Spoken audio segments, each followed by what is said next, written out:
Hi guys, this is Lady Duchess, and I decided to do a quick video on the beginning practices of the beginning practice phase. You've done your part one, you decided to be a witch. You done your part two, you start to study. So like by now, you know like the basic history of witchcraft and its cultural origins, some basic different traditions and the ways that witchcraft is practiced today.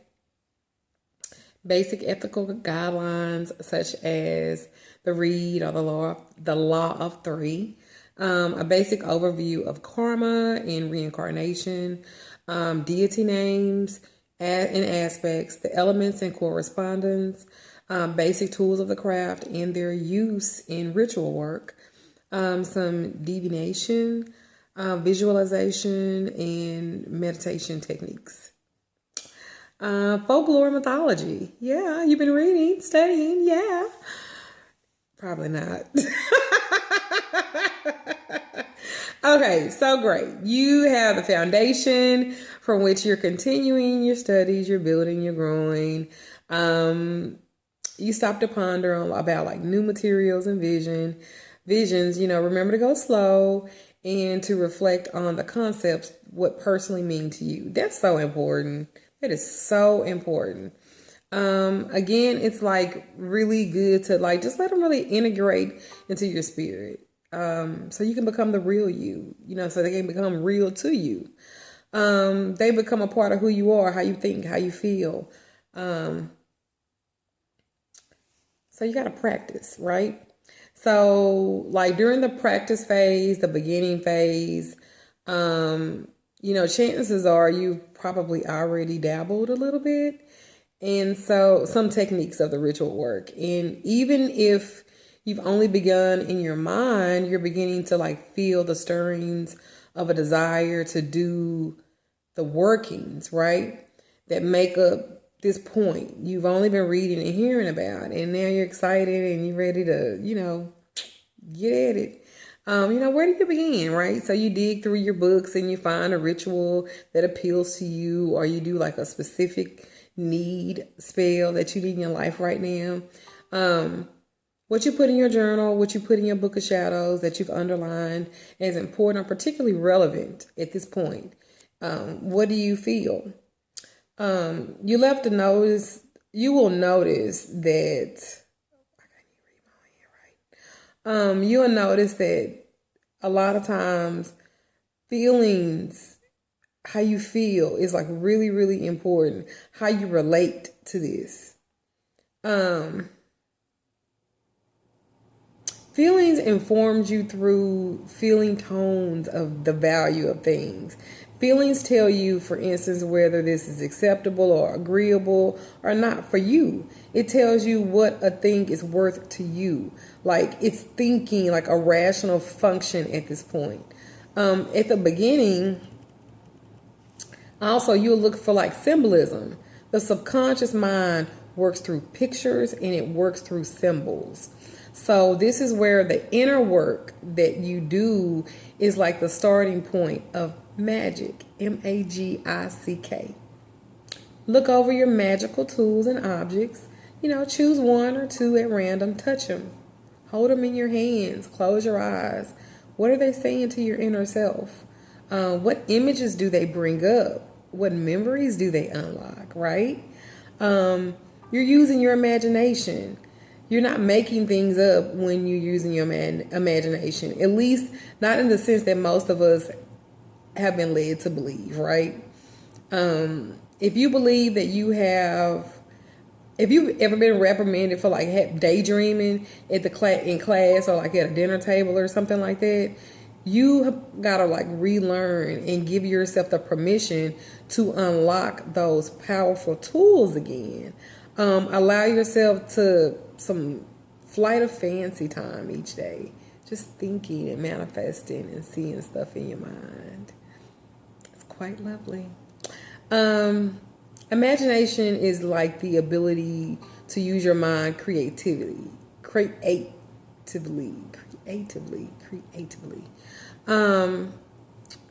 The word creative is linked with creation, in the very sense that you're creating what you imagine.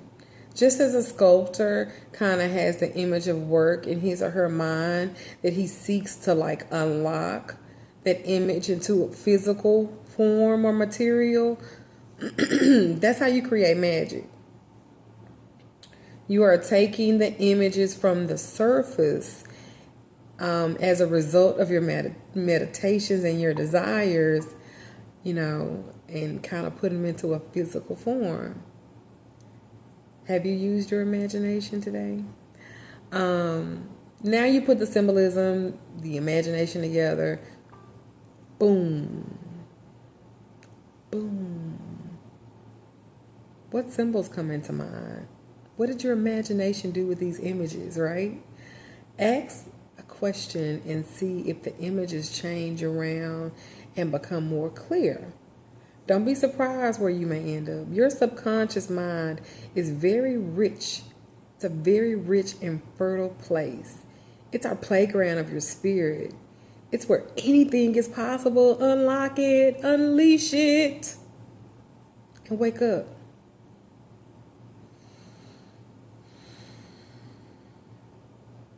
You'll get the hang of it.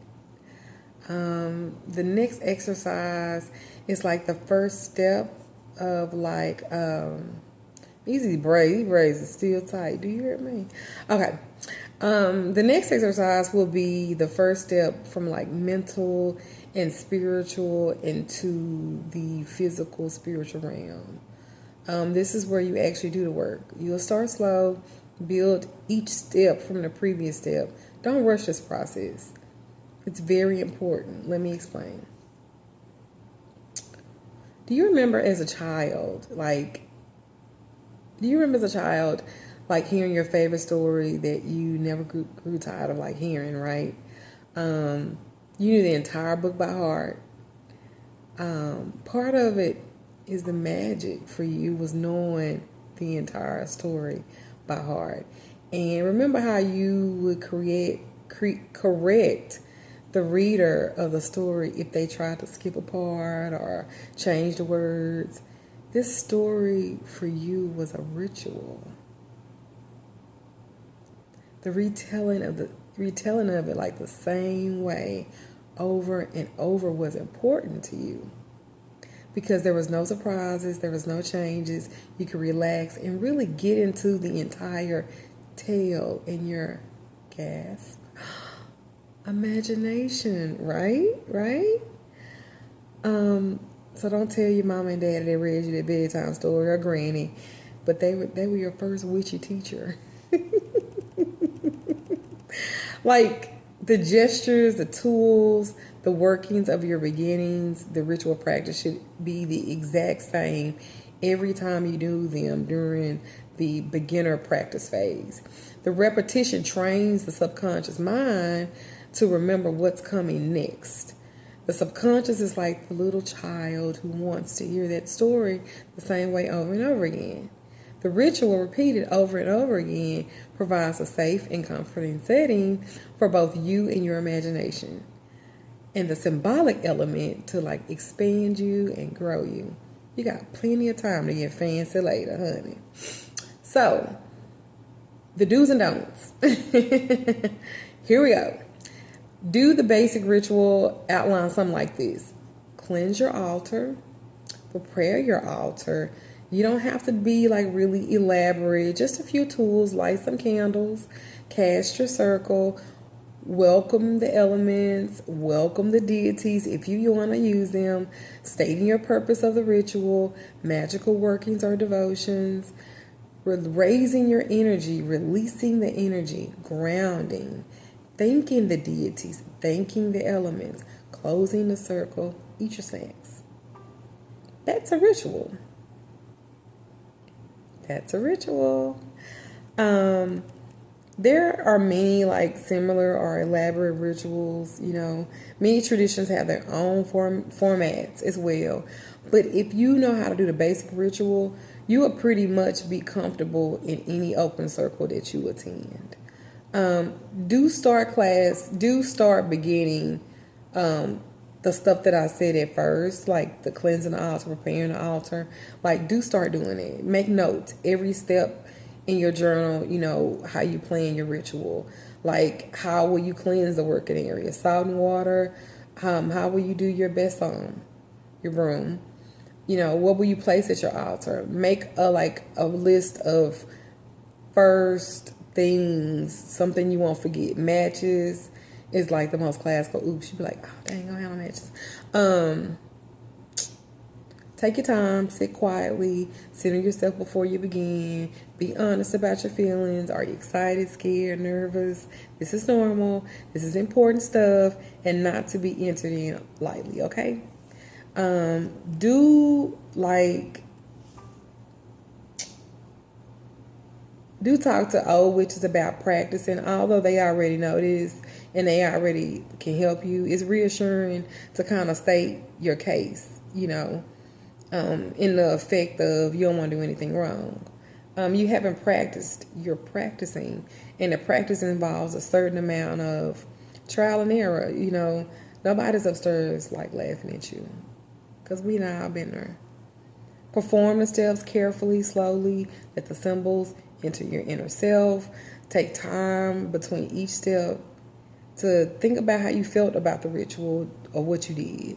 You know, maybe you need to change your surroundings. Maybe you need to ground yourself. Listen to ideas. Listen for advice. Listen to yourself. Listen to the phone ringing because you forgot to take it off the hook. Well, I guess like turn your vibrator off. Put it on vibrate. Like, what am I thinking about? Okay, I'm thinking about some love spells I gotta do.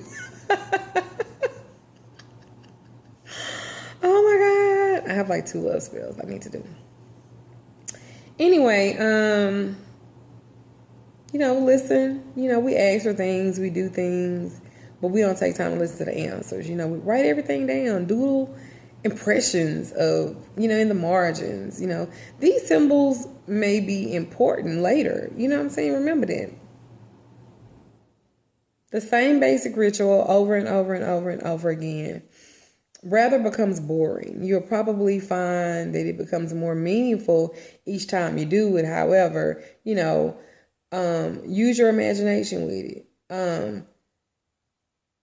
We're constantly going to go back and change things. So don't ever feel like, you know, that you're not able to do that because you can. Don't worry about what you're going to say. You know, say what's in your heart. You know, use simple language, like remember that child thing, you know, and do remember to take deep breaths, take your time. You know, you want your altar like to be with consciousness. So, you know, don't lose it. Take, you know, any oaths, make long life dedications to the old ones, to your ancestors, you know, in that ritual. You may not have made a decision yet per se about what kind of witch you still want to be. That's cool. You still trying to discover like what path is right for you. That's cool. Like you don't have to take every step like so fast. Take your time, you know, with much thought. It's only when a person tries to go into places for which they are not prepared for that the situation can get unpleasant. That is why teachers emphasize the need to go slowly. You have to take time to prepare yourself and do all your steps in order, right? The last thing is do the ritual, you know, either too often or too little. Do the ritual. Yeah.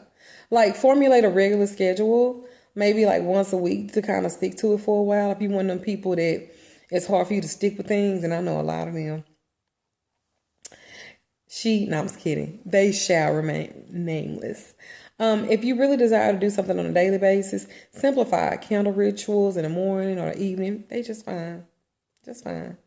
I mean, begin to think about moon phases, the holidays, and other times to do ritual work. Witchcraft is based on the rhymes of nature. And that is the next step. So you want to be a witch. Now what? Part 3.